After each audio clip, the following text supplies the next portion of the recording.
another commonality here.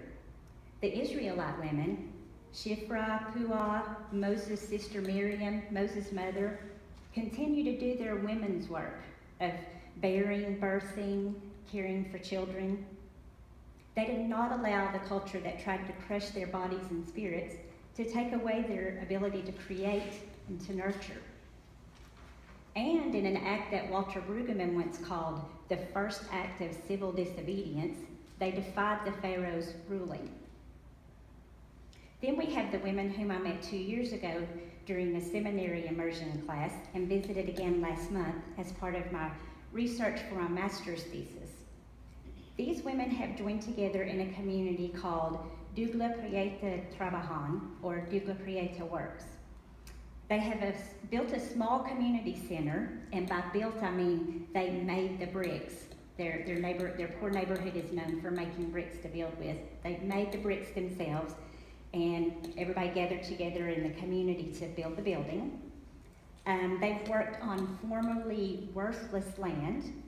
Who would want the barren land along an arroyo? Arroyos are natural channels where when the monsoon rains come, water rushes through them. And then the other 10 months, it's dry and barren. These women have turned that worthless patch of ground into a place to grow food for their families and community. They raise chickens and rabbits for food and use their droppings as fertilizer to amend the land. One of the women, Miriam, learned about sustainable gardening so that she could teach Lupita and Cynthia, who in turn teach the rest of the community.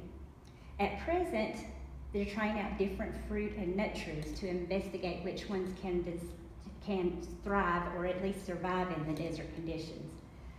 They collect rainwater during the monsoon season for use during the long dry season. They've planted some trees even in the side and the bottom of the arroyo, and they're hoping they can survive and bear fruit.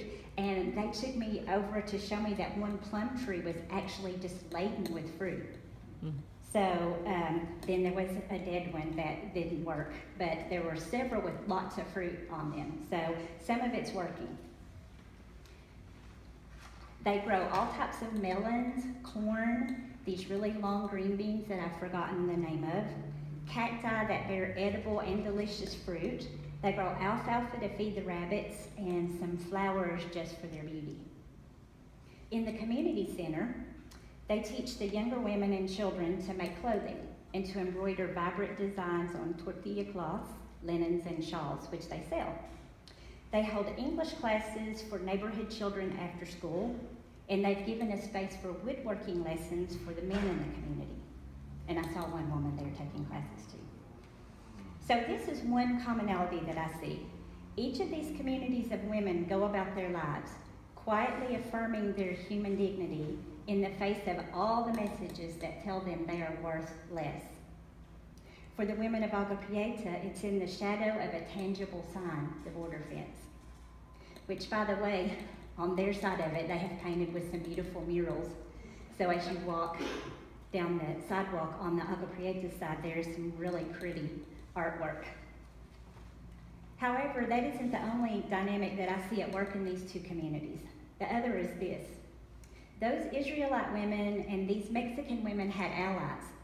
We might even call them accomplices within the dominant culture. I'm really not sure we can say that Pharaoh's daughter, the princess, was an obvious ally, but she did save the life of one endangered child. Also, her attendants would have been Egyptian women of higher standing than the Hebrew women, so they at least colluded to save that baby. The women of Agua Prieta are part of the cooperative where people from the binational Christian group called Frontera de Cristo help to support their efforts. For instance, people from Douglas, North American people from Douglas, gathered the good used sewing machines in order to help the women start the sewing classes. Bilingual North Americans teach those English lessons at the center after school, Monday through Friday, I think. North Americans from Douglas and people with more means from Agua Prieta helped to send Miriam, that I mentioned earlier, to classes in Tucson to learn about permaculture or permanent agriculture, which is sustainable farming but with the trees. So it's kind of like a food forest. They want to grow some tall things and then all the way down to the things that grow on the ground.